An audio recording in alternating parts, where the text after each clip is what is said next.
मित्र मैं दीपक, आज आप लोग के सामने मैं श्री महावीर युवा कमेटी के अध्यक्ष जी और मेरा उपाध्यक्ष जी और मेरा सचिव जी और सभी आज जो देख रहे हैं एनपीएल का जो आज इतना बहुत भव्य हुआ है, जो आज के डेट में सबसे बड़ा डिजिटल मीडिया में आपको और गूगल्स में सबसे आपको नंबर 1 ट्रेंडिंग में चल रहा है एनपीएल।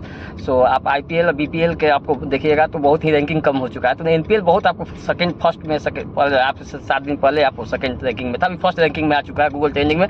तो उनका आज व्यवस्थापन और जो मैनेजमेंट देखे हैं सो मेरे सेठ जी हैं और आप इनसे हम लोग जब जा रहे हैं सो हम लोग जनकपुर भ्रमण के लिए जा रहे हैं, जो ट्रॉफी और हम लोग जा रहे हैं तो हम लोग ट्रॉफी को एक दूसरे के मंदिर दिखा के और मंदिर दर्शन करेंगे। तो हम लोग को भी वीडियो में बने रहिएगा। अभी तक मेरे चैनल को सब्सक्राइब नहीं किया तो सब्सक्राइब जरूर करिएगा। मैं दीपक फिर नेक्स्ट बार भेंट करता हूँ।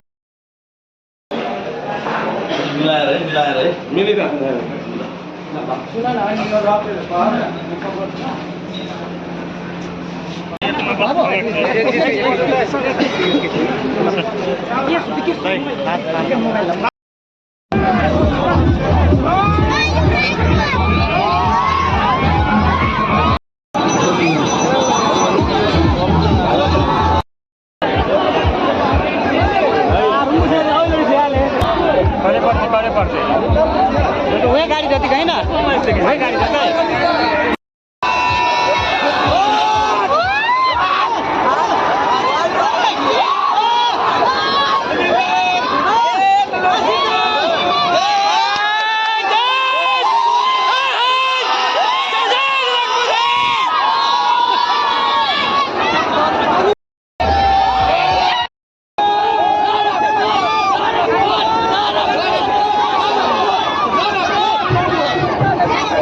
No, no, no.